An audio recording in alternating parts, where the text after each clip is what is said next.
Yahoo, everybody. Welcome to another edition of Straight Talk with Joe Vollano. Of course, I'm Joe Vollano, and I thank you always for being here. And, of course, if you want to be on the show tonight, phone number is 203-679-9610, or you could email us at straighttalkjv@gmail.com. Or, as always, our chat boards are open and ready to go. We got a lot to talk about still. We had a really great discussion last week, well, really, on Thursday, about the war on police. We had a lot of great phone calls. We had some different points of view, and that's great. That's what this show is all about. This show is all about having a conversation. This should be an open dialogue. Whether I agree with you or not, call in and let's have the discussion. Like I said, we may agree to disagree at the end of the conversation, but you know what? At least the conversation was had. So, because there is a serious problem out there, and it's not going away anytime soon, unless everybody gets together and helps fight this problem. Even though the problem is not the police department. Do they have issues? Yes. Can those be fixed? Yes.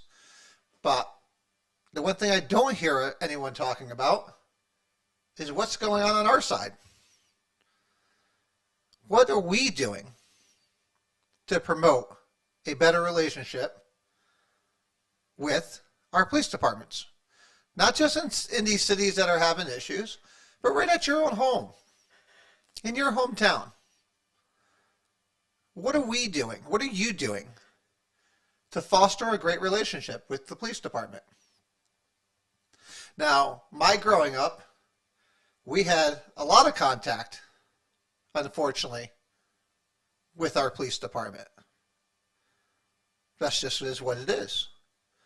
But they were never hostile. In fact, some of them, some of the cops when I was a kid, I still talk with on Facebook. Police are not here to want to hurt anybody. Just like I'm hoping that most people on our side, the civilian side, don't want to hurt police or don't want to see anybody else get hurt. But the one thing we can't glance over is that we as civilians are putting police in a position sometimes to make split-second decisions that unfortunately sometimes take human life. And all I keep hearing about is the police did this, the police did that, the police did this. But no one's looking at what's going on with us.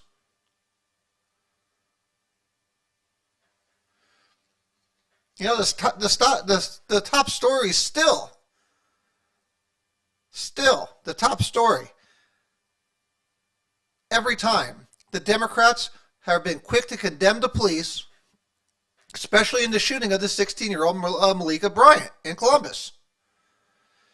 Even after body camera footage showed she was about to stab another female. This is where our liberal media never lets facts get in the way of a good narrative. We talked about this weeks ago. A means to an end. A lot of liberals want to get rid of police departments. And they control the media to do that. After every news story at first showed or tried to show that the officer was in the wrong, that Ms. Bryant didn't have a knife when she did. NBC was caught doctoring footage. And if you notice what the news stories were afterwards, every news story said officer shoots black teen. It could have easily have said officer saves woman from knife attack. But that doesn't sell. That doesn't get clicks. I mean, therefore, I genuinely don't understand the protests that are happening around the country. I don't get it. I mean, was she just not liked in her community? Did she vote Republican? And they knew it? The video, however, is very telling. And it's a perfect example of the insanity that is liberal America.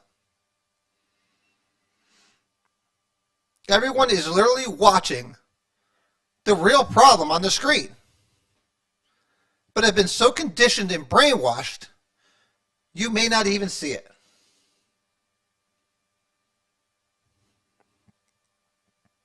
What we are witnessing is black on black crime. And yet somehow it is the only thing the news media is not reporting about. It's not being discussed. Instead, the media pivots to a poor white cop trying to stop it, instead of the Democrat liberal policies that are the root cause. Plain and simple. You heard it a week and a half ago on this show. The state of Connecticut Democrats up in Hartford talking about policies that are violent against inner cities.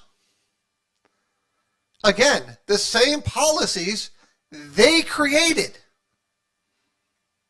They have controlled these cities for decades and decades. But yet, the policies are somehow violent against the inner cities. And they stand there like they've had no control over it. It's disingenuous and extremely laughable on surface, especially if you know. But if you don't know, you believe their nonsense. If they wanted to fix this problem, they could have fixed it. But again, playing victim is not gonna solve the problem. Demonizing police officers who are doing their job is not going to solve the problem. Glorifying criminals, which is really what we've been doing since 2014, when this really started taking hook into America. These crazy policies of the police are bad, let's defund police.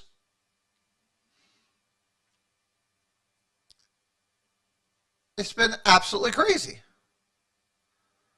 We are glorifying criminals and demonizing police that don't want to be put in these situations, that are forced to be put into these situations. Now, anyone who's part of my Facebook feed saw the two things I put out there today. One is these cities are facing police shortages. Police officers are retiring at an astounding rate now. Do you blame them? If you think policing is bad now, just wait. Wait till you don't have enough. You think your streets are bad now? You don't think there are enough police officers in your neighborhoods now that are having issues? You have seen nothing yet. You are pushing good cops out the door. You're pushing them out the door. Everyone screams for accountability for police officers. How about accountability for we as civilians? How about that? I mean, do we really need to see things like this? I mean, is this really necessary? Is this how we've been brought up? Is to show disrespect like this to a police officer? Or maybe this one? Is this really necessary? What does this get us? Where does this get us? This doesn't get us anywhere. We have lost respect for the police officers, where 99% of them are good, hardworking, care about our community, out there every day, risking their lives for yours. This is what we should be doing. This is what policing should look like.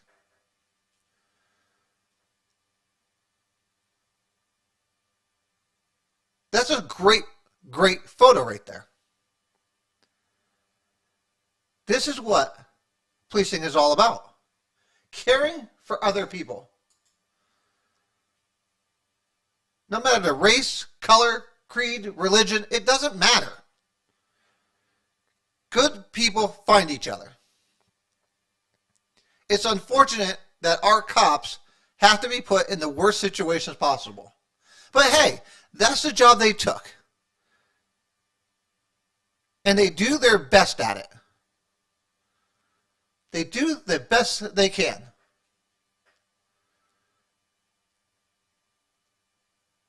We need to learn as a society to work with them, not against them.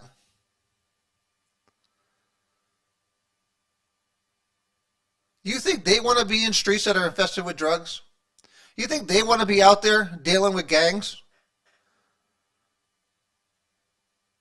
I think people forget that police officers are human. And I mentioned it last week. This guy right here, Nicholas Reardon. This is the epitome of a great cop. This poor man has been crucified. Crucified by media, by this dumbass LeBron James. This man has been crucified for saving a woman's life. In less than 15 seconds from getting out of a car to having to fire that shot. 15 seconds. With pinpoint accuracy. If that is not great policeman, if that's not being a great officer, I don't know what is. He did everything he should have done and was crucified for it. He's received death threats. Look at this. You're next. Hashtag accountability. Hey, dumbass. Hey, dumbass. Why don't you get your facts straight before you post shit? And then takes it down and says, oh, I'm angry seeing black people being gunned down by police. Do you know what that should have said? Hey, LeBron, you rewrite it. It should say, I'm just sick of black people getting killed. 21 black Americans have been killed in 2021 so far this year. 7,500 black people have been killed this year. LeBron, why don't you do yourself a favor? Instead of criticizing America, criticizing the police department, why don't you take that $1 billion you have and pump it into these cities that you care so much about? Or are those just words, sir? Are those just words? You're saying it because you were angry. Everybody's angry. And then you deleted it when people got angry at you for being an idiot. And then you're going to say, oh, I was angry.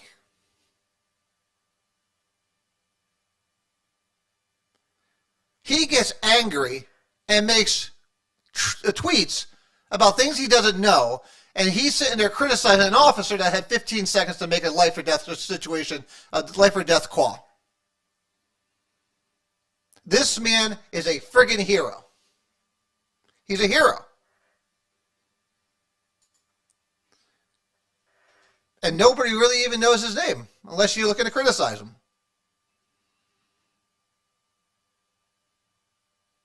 You know, I sit there and I listen and I read LeBron James tweets.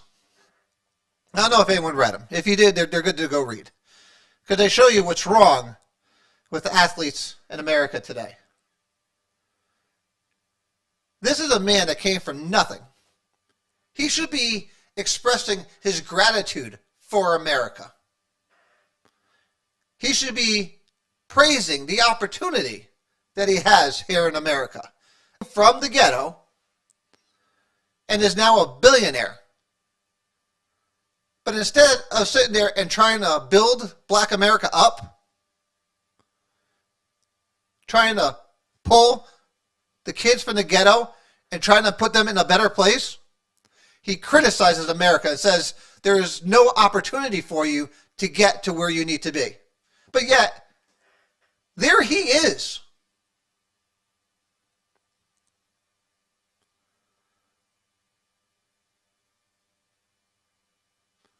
It makes no sense, ladies and gentlemen. I don't know why it happens.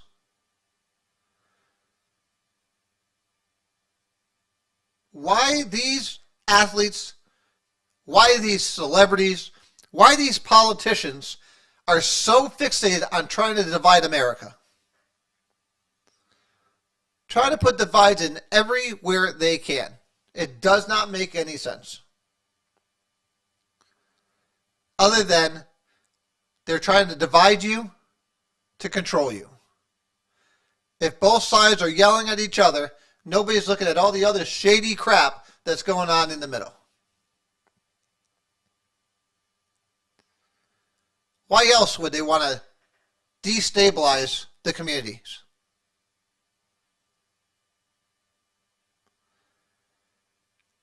But we have a responsibility ourselves as Americans to not jump to conclusions, to wait for the facts to come out. The problem is these media, all they care about is being first. They care about being first, and they just throw things out there. And then if they don't pan out, we just move on to the next story. The great man behind me used to call them the drive-by media. And that's exactly why. They drive in, they make accusations, they make assumptions, and if they destroy people's lives, and then if they're wrong, they just keep on driving to the next one, leaving a wake of destruction behind them. And that's what happens. That's what happened in Columbus.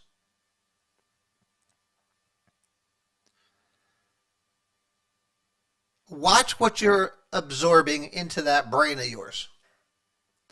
Research it. If you hear something, take it for face value and go research it.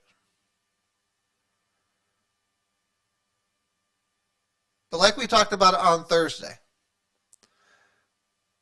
this problem could only be fixed within the inner cities. If that's where the problem is, if we're so concerned about the violence in the inner city is the only ones that can fix it. Doesn't matter what color you are, because I know plenty of white Americans that live in the ghetto. I know plenty of Hispanics that live in the ghetto. Plenty of Black Americans that live in the ghetto. The police can't fix this problem. Politicians can't fix this problem. Money can't fix this problem. It takes the neighborhoods and the community to begin the process of fixing this problem.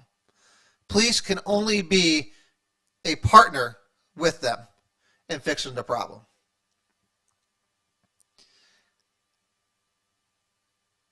But if the neighborhoods aren't willing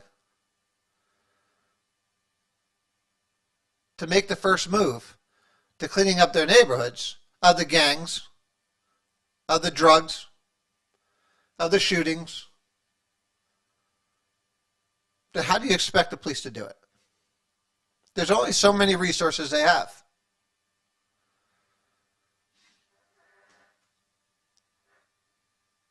Join your neighborhood watch. Join your neighborhood associations. If you don't have one, make one. Talk to your police officers. Reach out to the chief. Let them know that you want to help. Only photos like this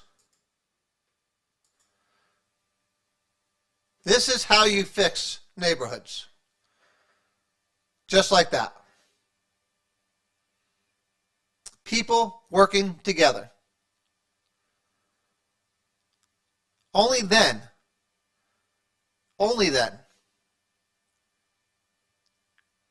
can we move together in a positive way.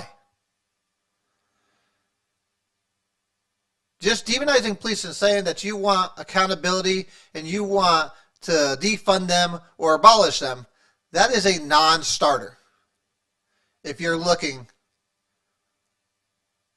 for to build a better community. That's just a fact. Community policing works. And it's a partnership. It's not a one-way street. It's a two-way street between the neighborhoods and the police departments. I've seen it firsthand in New Haven. I've seen the best in New Haven. I've seen the absolute worst in New Haven riding out with officers, no matter what part of the day it was. I've been out there during the day. I've been out there on the overnight.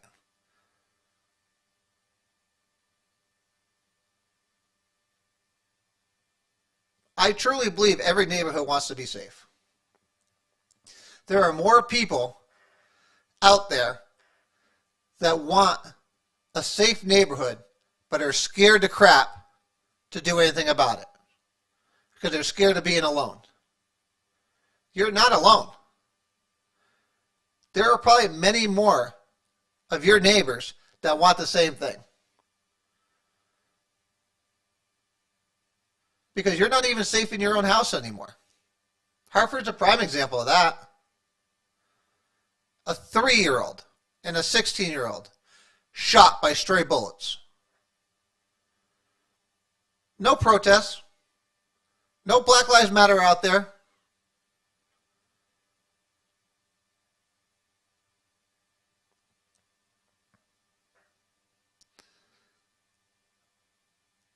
Because there's no clicks on that.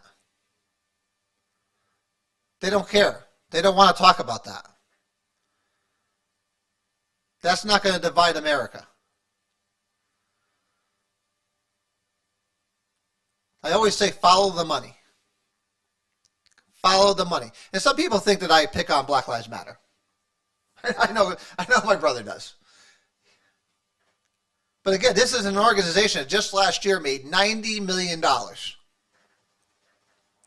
$90 million.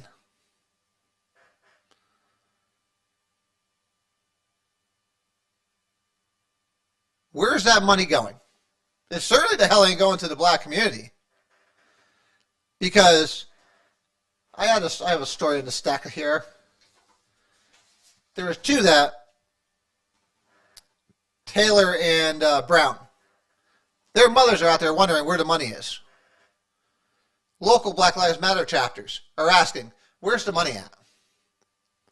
In the meantime, you have the founder of Black Lives Matter just bought her fourth multi-million-dollar house. Just bought one for $1.4 million. Ironically, in a neighborhood that has absolutely no black people in it.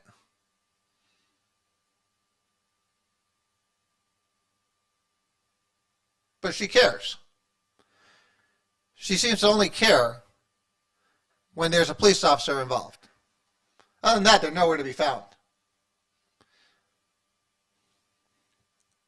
And people can think I'm picking on them.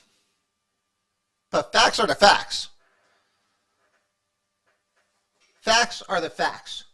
And until every city starts looking like this picture that you see on the screen, that's why I left it up there so long. I want to make sure people understand that.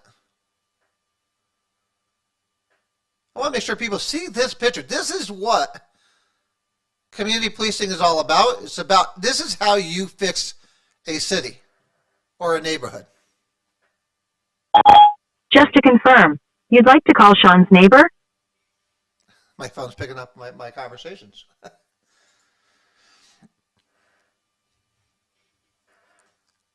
We can do this.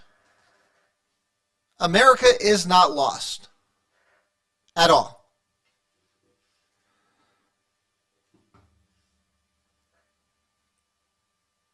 It is not lost. Our neighborhoods are not lost.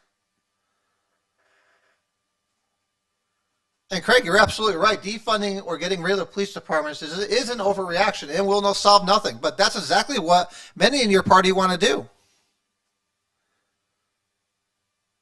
And I'm hoping that you're going to be a voice of reason. I'm hoping.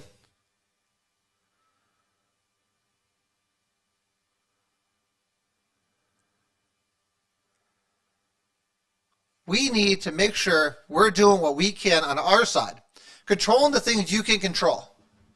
Like I always talk about, your circle of influence.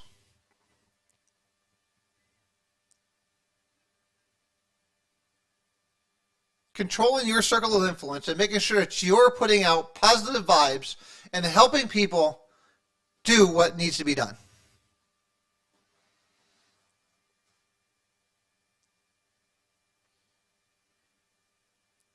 Nobody wants to talk about it until it hits them at home.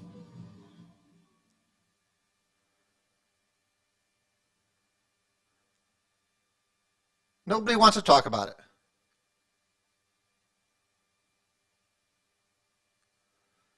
But let's be proactive. We need to be proactive as a community.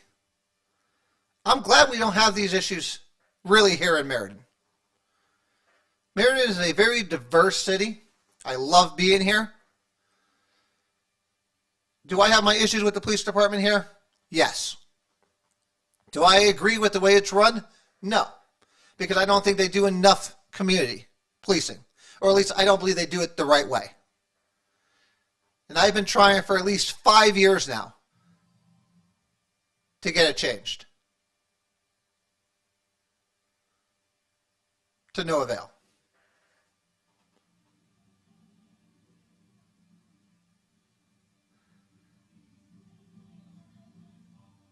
It matters. Your community matters.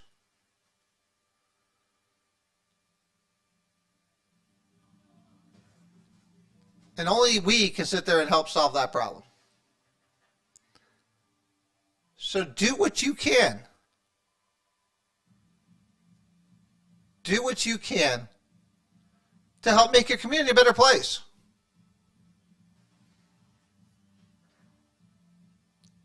Doesn't only have to be about politics. They could be the soup kitchens. Could be cleanups in the neighborhoods. Anything that could better your community.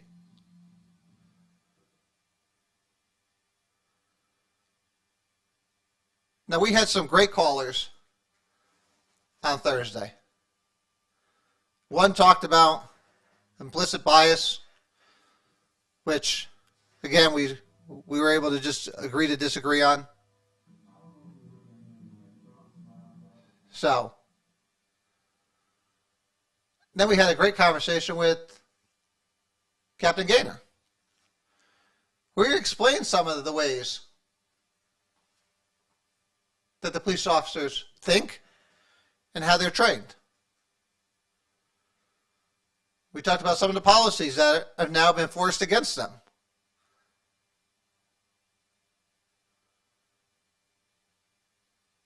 But we never talked about the positives that they do. And the police do a lot of positives. They do a lot. A lot of things that we don't ever hear about or see. You know, the police departments in America take over 15 million calls a year. And we hear what? About 5 or 6?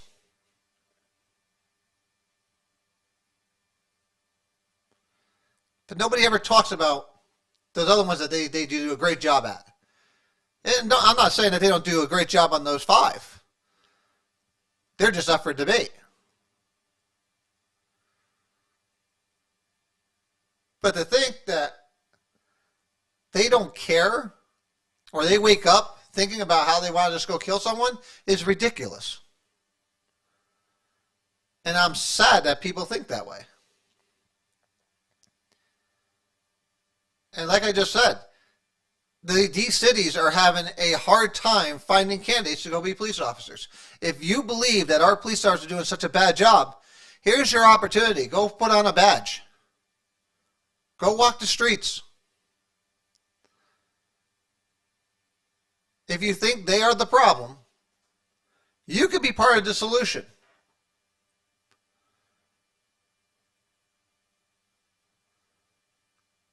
Go sign up and become a police officer. Philadelphia has over 200 vacancies. Chicago, they are leaving in droves.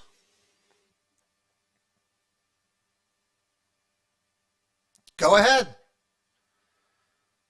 Why not? If you feel that strong, if you're the ones out there protesting, getting in these cops' faces, well, here's your chance to put up or shut up.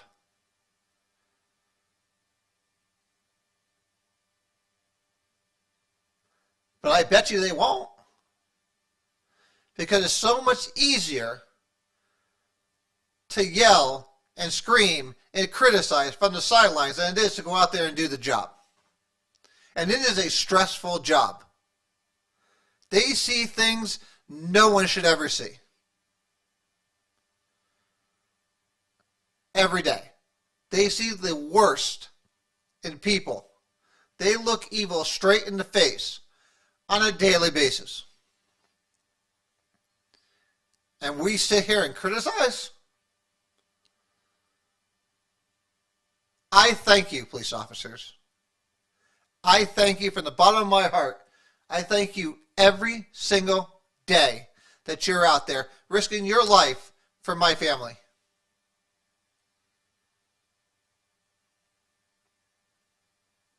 And if you want to criticize, like I said, go put on a badge. There's plenty of opportunities to do it.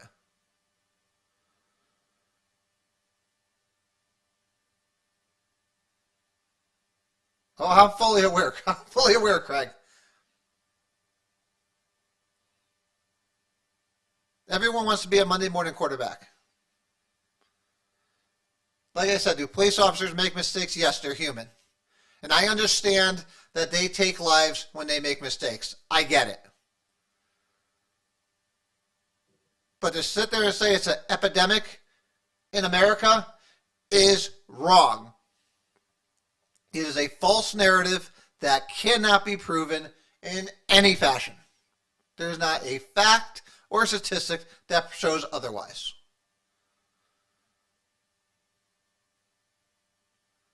Everyone wants to blame the cops instead of looking at the root cause of all these problems. Why the police are there in the first place. And like I said, that's not only to the black community. It's to the white community also. There are more poor white people than there are poor black people in this country.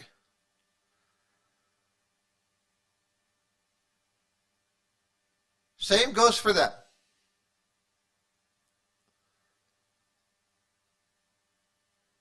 This isn't a racial thing. America has a problem. America has a cultural problem. I would never in my life, this picture here, this picture pisses me off.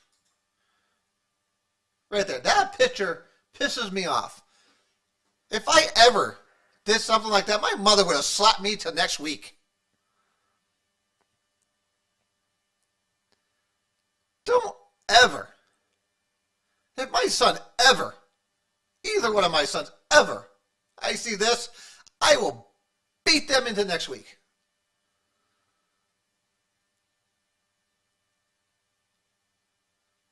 I always say there is nothing worse for the black community, for the Hispanic community, than a liberal white person.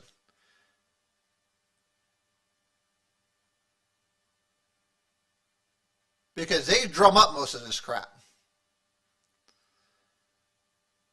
And they exacerbate the problem. Can't stand looking at her.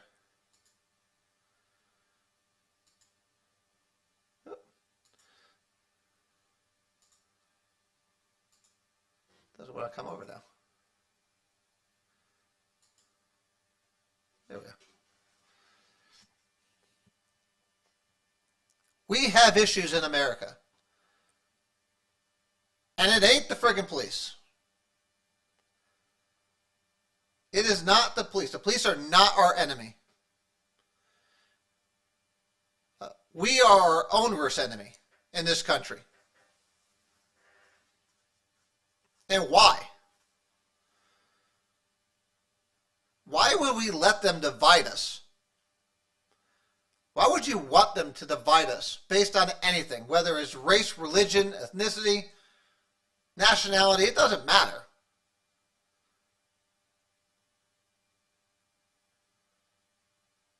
I might sit here and pick on liberals because they're easy to pick on and they really make no sense half the time. But people like Craig, I love Craig. I say that publicly all the time.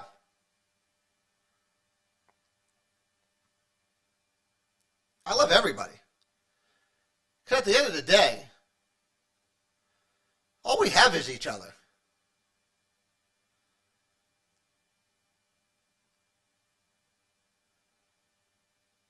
You know, I think people forget that every day is a gift to be here. And I think sometimes we take it for granted. You know, I said that 3 months ago. Well, not even 3 months ago. February. When my stepmother passed. Unexpectedly.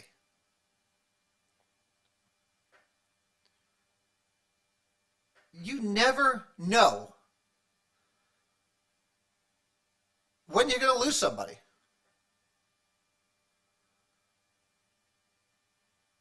Is really all this nonsense going out in America, is it really worth it? Does it really matter that much? Love each other. Cherish each other. Be there for each other. And your family members, make sure you tell them you love them every day. Or at least try to. Because you never know the next day they may be gone.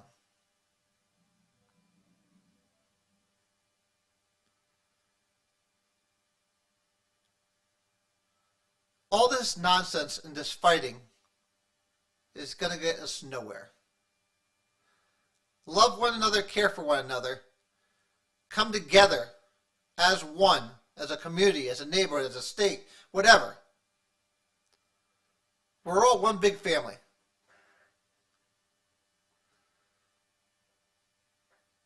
Paul, you know I love you every day.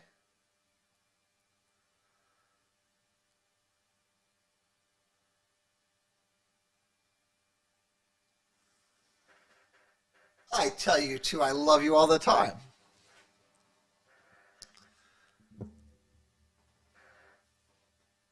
But we are just one big family.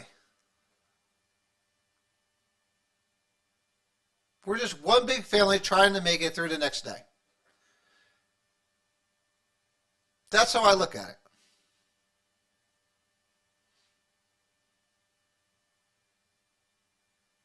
I don't care what city you're in, what neighborhood you're in. I'm here to help.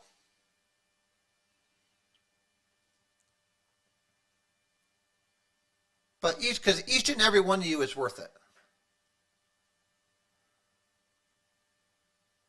Every single one of you out there is worth it. Now my question is, are you ready to go out there and make everybody else worth it? Like I said, it's easy just to listen to this and say, hey, you know what? He makes a point. Great job. And then do nothing about it.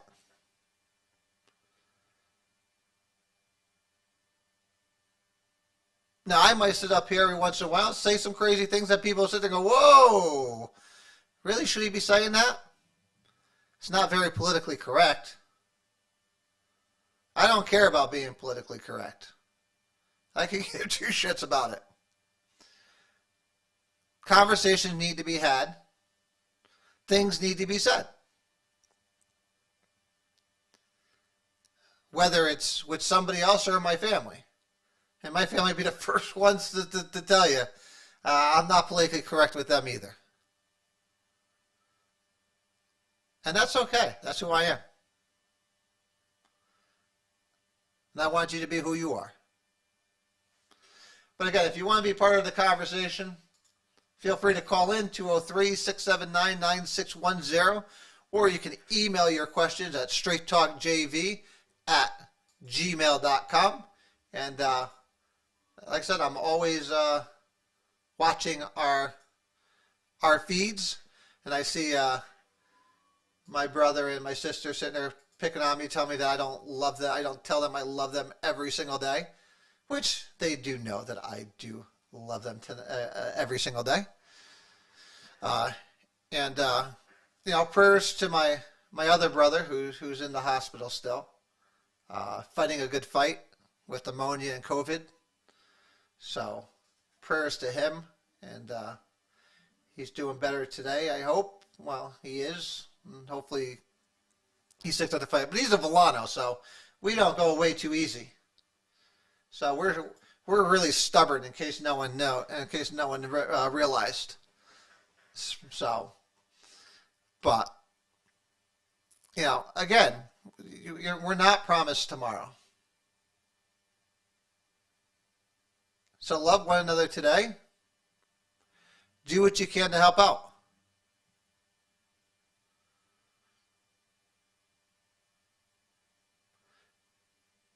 But we are our own community.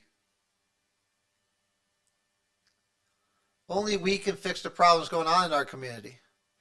The police are only a part of it, of the solution. Politicians are just a part of the solution. But if we don't care, why do you think they're going to care? As with anything, the first step is admitting there's a problem. And if we can't do that, then we're in for a long ride. Because, unfortunately, Democrats are not going to stop trying to defund the police. Linda just sent me a news article. I didn't get a chance to read it. Thanks, Linda, for sending it to me 10 minutes before the show started. About, I think it was Wichita wants to dismantle their police department and do it with a civilian-led police department. Which we already talked about last week, about the dangers of letting civilians tell trained police officers how they're going to do their job. They don't know what they're talking about. And I certainly don't want someone who's not trained telling our police officers how to do their job.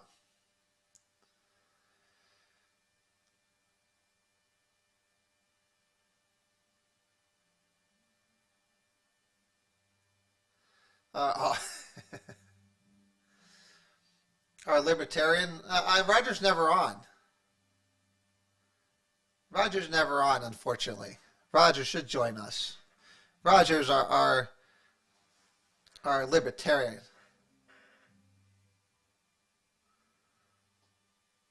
And we'll have him on someday.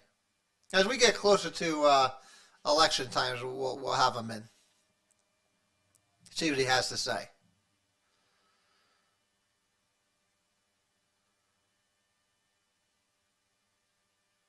But libertarians believe that we should just let everything be legal. And they don't like anything in foreign policy. So that's where me and Roger will have our disagreements on. As far as American current policies, we'll probably agree on most of it, because conservatives and libertarians are about the same. But when we get into the hardcore drugs that they want to legalize, and all the foreign interference that we do, to an extent I could get, but to most of it I can't. We still do have a crazy world that we live in, and unfortunately sometimes we have to do things that are in the best interest of America. And that's where Trump's America First policy comes into play. And we'll talk about the Meriden one next week. So we got a caller here today. Hold on a second.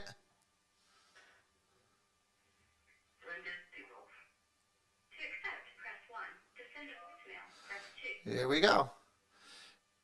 Who do we have on here tonight? Hello? Can you hear me? Let's see if I... Joe? There she is. Hello, young lady. It's the other Linda. How are you? Very well. How about you? Ladies, Not too bad. this is Linda. She lives here in Meriden. So what's going on, Linda? I did some homework for you. And while we were talking, you've been mentioned briefly, thankfully, Black Lives Matter. I spoke with a black friend of mine who prefers to be called black rather than a person of color because 3 generations back of his family are all Americans, and he's not sure of his heritage past that point, so he chooses to be called black. I tell you what, But hold on, anyway, just real quick. I prefer to call everybody an American. I don't think well, that we as need. I say, though, I don't think we need all those prefixes. No, but with the distinction, I mean, he made that point, in our conversations because we have very open conversations about things. So with, trying to be politically or non-politically correct, there it is. So I asked him what his thoughts were and opinions were on Black Lives Matter. And he told me that he personally doesn't find them representative of the black population in general. Mm-hmm. And I said to him, well, what do you think they do represent? And his point was, he said that they represent the uneducated, misled black people, the uneducated, misled white people, or white people who are trying to be relevant by jumping on their bandwagon. And I just thought those were interesting comments coming, from someone who was black or a person of color, depending on how you want to look at it. Well, I'll probably disagree with you in 2 sections there. One, I think the white liberals... I can't hear you, dear. You can't hear me? I can hear you now. Okay. I think that the white liberals that you speak of, they're not uneducated. They are ones that have been spoon-fed from the 1960 radicals in their local colleges. That's just where they're from. If you look at the white protesters that are out there, they're young, and they're about my late teens, early 20s. They're in college, and they have been taught that police are bad for decades. Again, they're being taught by 60s and 70s radicals. I listen, that's why most liberals, other than Craig Hansen here, when they get into their 30s and 40s and they start paying taxes, really pay taxes, they turn pretty conservative pretty quick. When they start seeing their paychecks get done. But you call me an old liberal too. I don't have, seriously. But you're an old liberal. You're an old JFK liberal. Oh. You're an old JFK liberal. You don't exist anymore. You are a Republican. You just don't want to admit it yet. See, Craig, listen, and here's who was out there standing in the freezing cold supporting you? Yeah, that's why I told you you're a Republican. You just don't want to come out and admit it yet. And don't worry, there's plenty of you out there. Yeah. But that doesn't mean I don't love you any less. Like my big, I love Catherine. I don't know if you met Catherine, Ms. Vega. She's a hardcore socialist. But, on local things, she's very conservative. So, again, it's just, I love you all the same. Craig, you are not a moderate at all. Come on, who are you trying to kid? I know you all too well. No, we're not even going to go there unless you're ready to call in, Hanson, and sit there and let's debate some of the things you consider to be okay. But again, but and I don't want to criticize just Democrats. I just thought Republicans are the same I just thought it was an interesting tilt on what his perception of it was, and he said that they simply are they're just not anything, and he and the majority of his friends find them to be embarrassing the Black Lives Matter movement completely, and it's just I think if you look at it from a logical perspective, just look at the reality of it. They only show up when a white cop shoots a black person. They don't care about black lives. That's I think is one thing that for the minorities that I talk to, that's the one thing they have an issue with. Do they believe? And I believe in Black Lives Matter. I believe in the concept wholeheartedly. The concept is there, but not Right. the reality of what the organization Well, is right. doing. Now you have an organization that, again, if you go to the Black Lives Matter website, they are two trained Marxists. They supposedly don't care about white people. Admittedly so. And they are making a ton of money off of what's going on. Again, at the end of the day, just follow the money. Listen, the only one that are pushing this agenda is the media because it creates clicks and advertising. The race baiters, which are your Black Lives Matter, they go out into the streets and try to cause trouble. Antifa will cause trouble. And then your race hustlers, like your Al Sharptons and your Jesse Jacksons. Those are the people that are looking to make money off of dividing. And then you have your Democrats like Maxine Waters. You have your Cortezes. You have you have all these that just want to create that divide because, again, they score political points and it's fundraising. Hey, look at Harris. Well, Cori Bush has stepped into that arena now too, because she's against any compromise on the qualified immunity. Because she said if they compromise, they die. So, what are you going to do with that? This is where the community comes into play. Only the community can stop it. If we don't participate in it, and we say no, that's stupid, and they don't have anyone coming to these rallies, to these marches, that's how you solve this. It's very easy. I think like Morgan Freeman says. Yeah, you know what? But good luck with that when you've got the politicians leading. I mean, my nephew's a state trooper, and during those protests that they had last summer, the direction that was given to them was ludicrous. I mean, absolutely ludicrous. They went out there. That what was started, supposed to be, and maybe 85% of it was peaceful. Okay, he was in the college towns, which were much worse. And he will attest to the fact that it was young, white college kids that were starting it out, and it ended up being much worse when they started bringing in outside factors. But nonetheless, they went in there and they had frozen water bottles, bottles full of urine, and 80s thrown in their faces, at their feet, whatever. They went in there with batons. No weapons, nothing of any sort. They were allowed to have their shields. They were told if they were put in a compromising position, they could use the batons that could not hit above the knees. They were told they would stand there. They could, anybody that wanted to say whatever they could say whatever they had to say to them. They could spit in their faces. They could do whatever they want. They were not to be confrontational with these protesters. But again, it comes back to my. And that's what they were told. It comes back to my original conversation about point about culture of America. Culture of, I don't want to say, I guess there's some older adults, but what are we teaching our kids? Because like I said, if I was ever to sit there and scream in front of a police officer's face, my mother would have friggin' beat me. You know I'm old now. My mother would do that if I thought of doing it now. But again, so what's changed? Listen, this isn't something new. This isn't something new. It's not like this has not been going on for decades and decades and decades. Granted, cell phones have been, everybody's live feeding everything now. Mm-hmm. Everyone's live feeding everything, so it's kind of been brought to the foreground for it. So,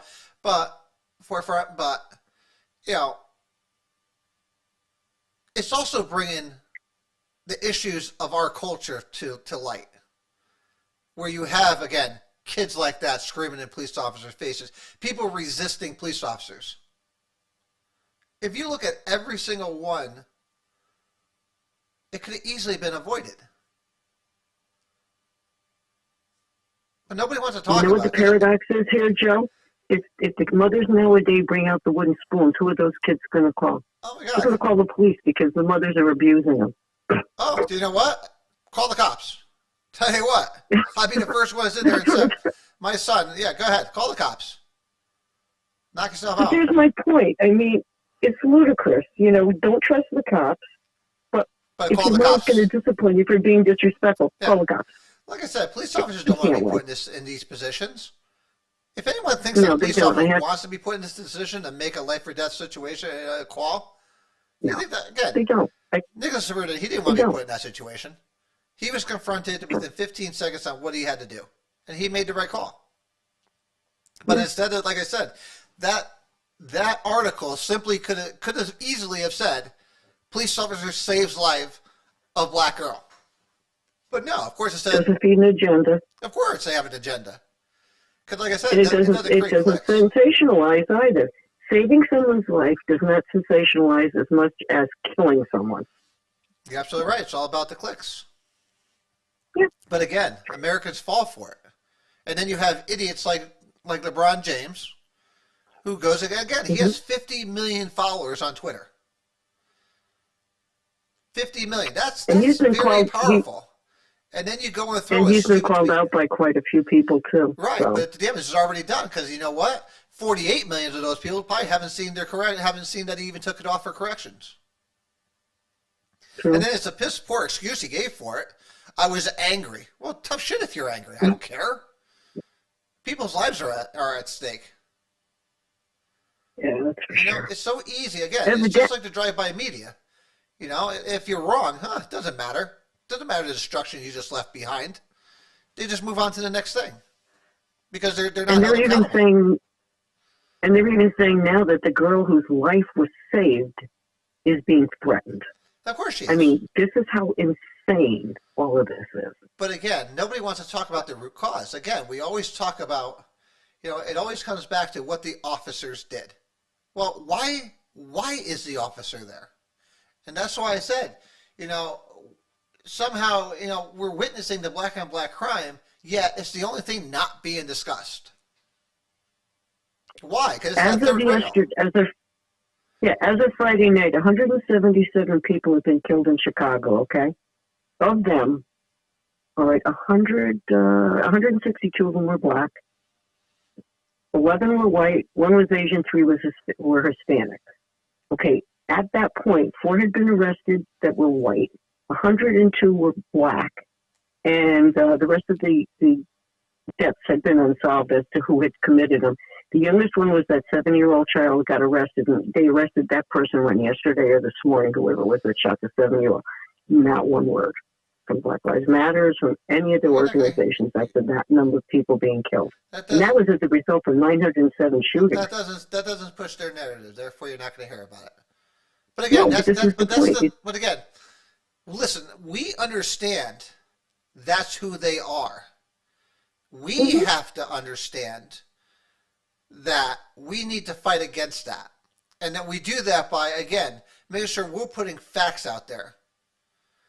And we're not going to be able to change what the media wants to do. The media is going to do what the media does. But people need to start realizing that's what the media is doing and go and stop listening to them and go find out things for yourself. Or when you hear them say something, go double check it for yourself. LeBron James learned that the hard way this week.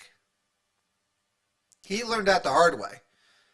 That just being first to it without facts is not a good thing. And I hope he never does it again. But time will tell. Because he's really stupid. Time will tell, Some people aren't that bright. He's a billionaire. He's a pretty smart guy. But again, I would love to see LeBron James out there building these kids up, saying, look what I've come to be. Again, he came from the ghetto. He came from nothing. And he's a billionaire. But yet he'll sit there, go out there and still criticize everybody. But yet, especially when you go out there and criticize white people, when white people are the ones that made him a billionaire. He has more white fans that go out and buy his jerseys and have season tickets to his team. And he'll sit there and criticize. Yeah. Listen, I think people are just ungrateful sometimes. I mean, we could all be. There's been times where I've been ungrateful myself. But I think overall... Well, you're right, we all have. I think overall I see the greatness in this country. I've had no money before, and now I do. And then I did it. And now I do again. But I bust my ass. Well, And we've been like that, though. But how did you get there, Joe? We got back to having what we've got because we worked hard for it. work. But again, that's what's being lost in our culture. Everybody wants something for nothing. I mean, it's a prime example. Mm-hmm. Look into restaurant locations. They cannot find servers. I go out to eat an awful lot. And when I go now, you have maybe 2 or 3 servers where normally you have 5 or 6 because they don't want to come back to work. We talked about this a month ago. That if you keep handing out government checks and you keep unemployment, with the bonus where they're making more now than they did when they were working, hell, why would you go back to work? But again, that's just another building block to socialism. It's the same thing in the grocery stores. I was down at ShopRite the other day, and they had 4 cashiers, and it's the same 4 cashiers that have worked down there forever. And I was talking to the manager, and I said to him, "Let's go." I said, "Geez, what's going on here?" He said, the young kids that he's been hiring, he said, they'll come and stay as long as they need to, and then they'll go out on unemployment because they don't want to work. Listen, he's got the same 4 girls that have been there since they were up here in Meriden. Down in Wallingford. Most of these stores now are moving to these automated systems where you scan yourself out. They don't have that. I still refuse to use them. I won't use to use a self-checkout because, one, you're killing American jobs. You're killing jobs for young people that are usually their first jobs. And you're just making the corporations more money. And you know what? I'd rather see them hire people to come and check me out. Better that, I'm getting myself a hell of a discount because I don't work there. I never signed up to work there. Yeah, they only have a half a dozen of them down there, and they have the majority of their checkouts are actual people because they employ people. Good. Yeah, I'm going to shop right down in Wallingford. I don't go to Wallingford. I shop in Meriden. Well, I do too, but he originally started in in Meriden, and the majority of the people that work there live in Meriden because that's where they came from originally. Mm-hmm. Yeah, listen, I'm not here to disparage anyone from where they shop. And I have to tell you, he's very supportive. The manager down there has been very supportive of when we've done our our turkey drives and stuff. Yeah. More so than the grocery stores here in Meriden. So I have to say, I do support him. I'm not here to say that they're bad. I'm just saying I shop there in Meriden. But Paul, I agree they do suck at bagging. That's why I still bag my own stuff. So I do bag my own stuff. I do not let people bag me. And if you're with me, Linda, you've eaten dinner with me, so you know how picky I am and how I eat certain things in a certain order. I bag things, and I put things on the belt in a certain fashion so that things get put together, and when they don't do it right, it freaks me out. So I always bag my own stuff. I bag my own stuff because I do the same thing. I sort my stuff out as I check it out. It's put in the cart in a particular order, and that's how I bag my stuff, exactly the way it needs to be bagged. So when it's all put in the same, I do the same thing. But I don't eat the way you do because that's a little freakish. But I do, I do bag my own groceries. Everybody loves killing jobs. I'm taking it out here. I'm looking at all these people that are. I'm looking at everybody that's put it out. I self-check out. Yeah, everybody self-checkouts and bags. Oh man. Yep. Oh, breaking my heart, people. Yes. Breaking my heart. You're killing jobs. It's your family too. Of course it is. It's all your family that's killing American jobs. Killing American jobs. Wow. And they wonder why I don't tell them I love them every day.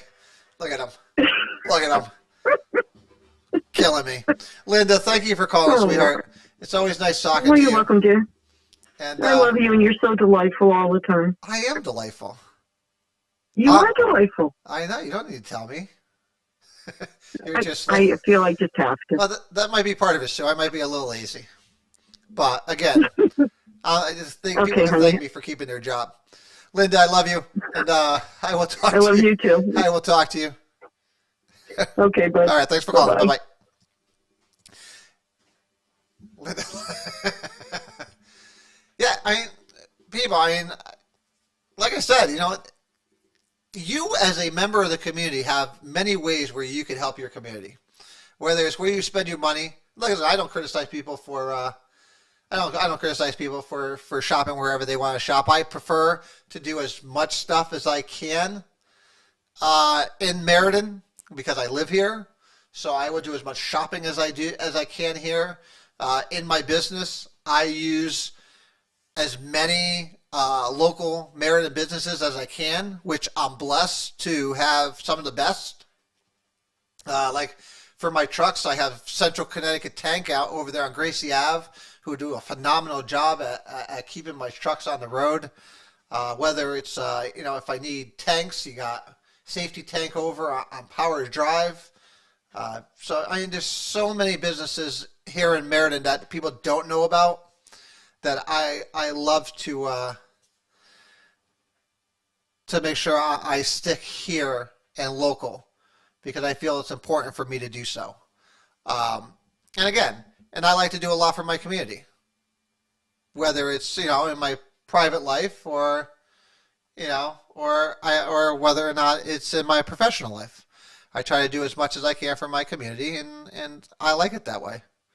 So, and I hope that everybody does that on their own end, no matter which way. Okay, so you guys like the shelf checkout. We'll agree to disagree. I like to keep people working. So, but it is what it is. I just refuse because I never signed up.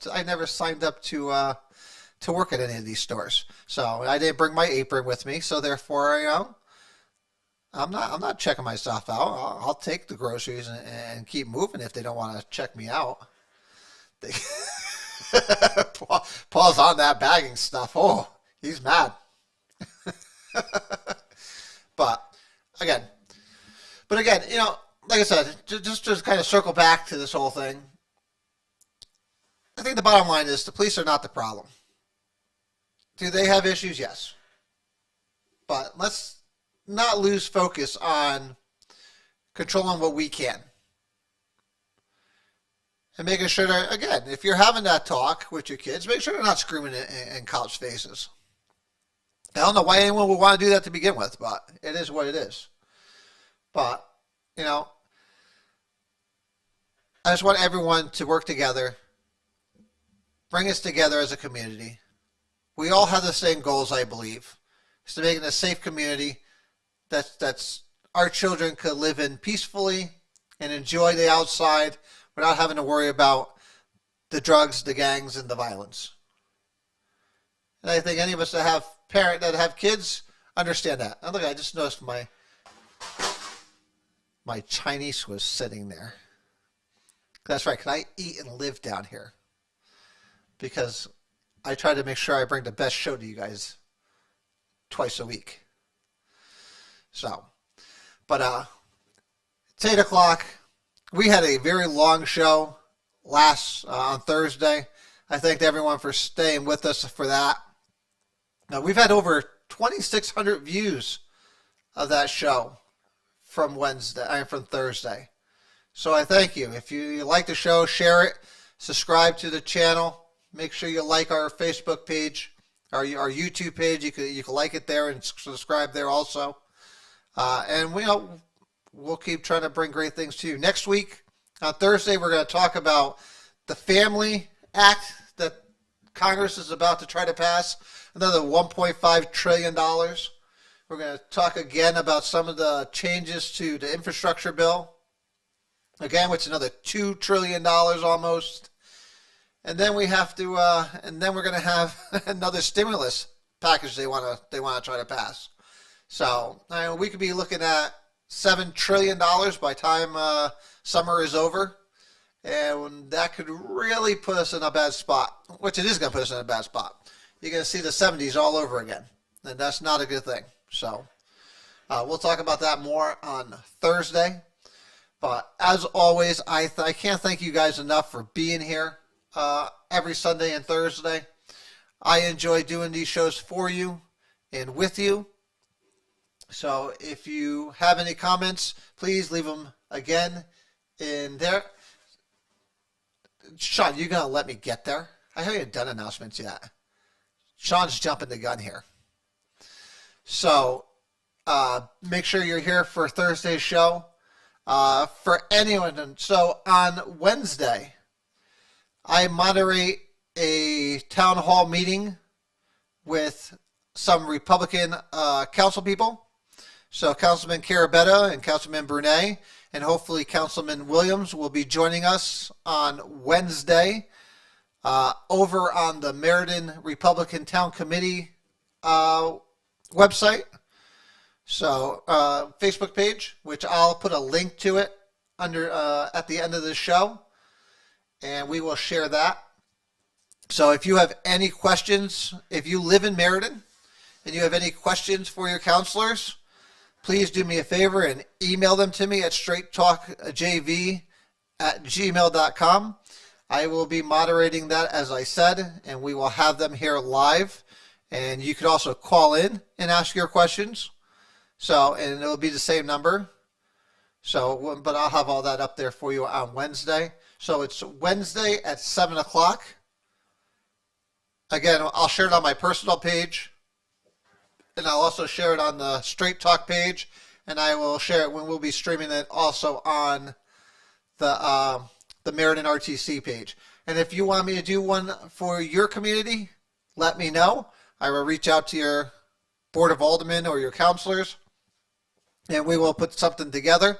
But Meriden is up first, since it is my hometown. And like I said, I'm blessed to be able to have the opportunity to bring these people to your home via our page and MRTC page. So I thank the Sean and the Meriden Republican Town Committee. Hopefully we're going to have a lot of informed voters this year, because the best voter is an informed voter. And it is your job, if you are voting, to go out there and make sure you know who you're voting for and what you're voting for. So until Thursday, I love you all. God bless you, and God bless this great country of ours. Let's not ruin it. And hey, go tell your family you love them. Love you, God bless, and God bless America. Good night.